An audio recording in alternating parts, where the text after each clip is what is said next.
Hi guys, today we're looking at data fields. So continuing from yesterday's video, data fields are used to record any type of data for your matters. So today we're using again the example of a provisional patent application, which in this case is called a new clothesline, and in one of our data panels we will see that we have the ability to view data fields. Now, initially, obviously, your matters won't have any data fields. So what you can do is you can click through this link to go through to the workflow configuration page to configure the various data fields. So let's do that. And of course, we have no data fields yet. So the first thing to do is to create a data field. And there are various options. We can create a line of text, a block of text, which is suited for paragraphs, numbers, dates, and lists.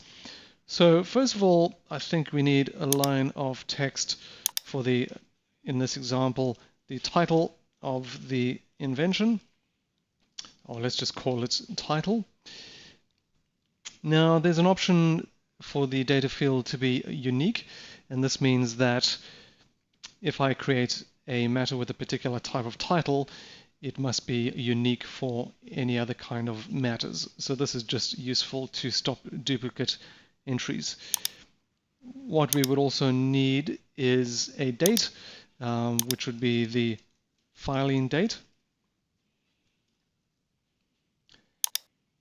And let's create another date, which is the expiry date.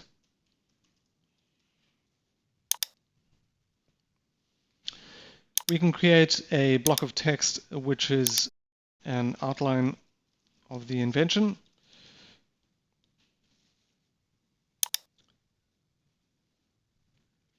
And we can create a list, which is basically an option to decide has the filing fee been paid. Great. Now for lists, you can create various options. So in this case, we'll say yes. And if you press the comma button, then you can create another option for no. So we have two options. So lists can be used for any types of lists. For example, if you want to have an option to record a country, you can just paste in a list of countries, and then you will have the option to select any of those countries. And in this example, let's give it a default choice of no.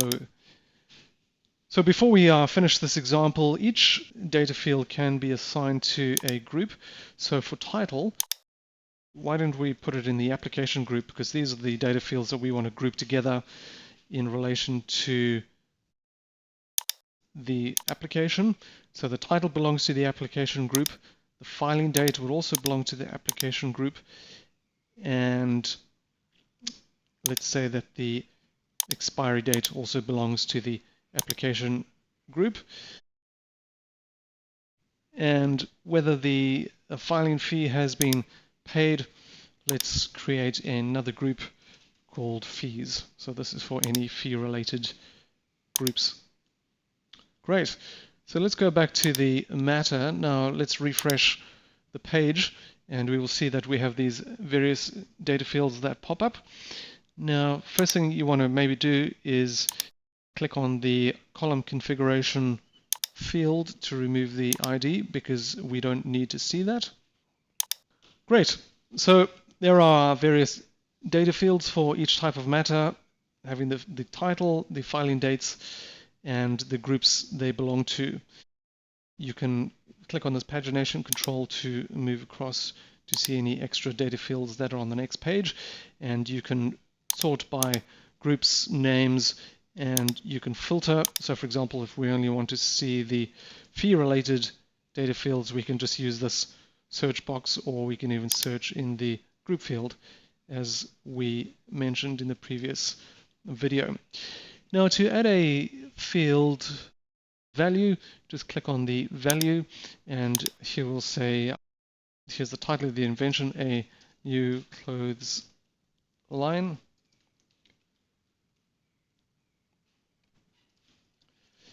And we can update that. And for the filing date, we can set it as today, for example. And has the filing fee been paid? The answer is no. For the outline of the invention, we have a free-form text. So we can include some free-form text as a new Spring system, for example, and we can include rich text format editing here to highlight various aspects of the text. And let's update that. We now have the option to search across all matters and by data fields. So let's just, for example, change the title of the invention with to include the word spring, just as an example. Now in the global search field, we can then search for all matters across data fields that have that field. So using the global search field is a useful way to search across not only your matter names, but also all of your matter data field values. So in this video, we've looked at creating data fields for various matters. Data fields can be used to record any type of information that you need for different types of matters. And in the next video, we will be looking at creating automations.